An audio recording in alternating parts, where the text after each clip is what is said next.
Hanyang universiteti haqida sizga kerakli bo'ladigan ma'lumotlar. Hanyang universiteti Koreyadagi top 5 universitetlardan biri hisoblanib, dunyo bo'yicha 159, Osiyoda esa 16-o'rinda hisoblanadi. Hanyang universiteti Koreyada tibbiyot hamda injeneriya sohasida eng yuqori universitetlardan biri bo'lib, bu universitetda siz quyidagi yo'nalishlarda ta'lim olishingiz mumkin.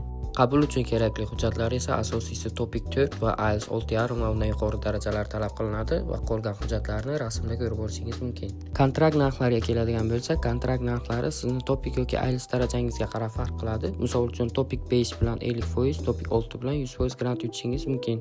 Lekin bu ham yo'nalishga qarab farq qilishi mumkin, ya'ni qaysidir yo'nalishda faqat Topik 6 bilan grant olsa bo'ladigan yo'nalishlar ham mavjud.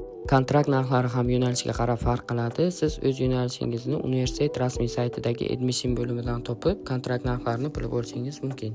Bundan tashqari Hanyang universitetida til kursi ham mavjud. Til kursi 1 semestr uchun kontrakt narxlarini ekranda ko'rib turibsiz.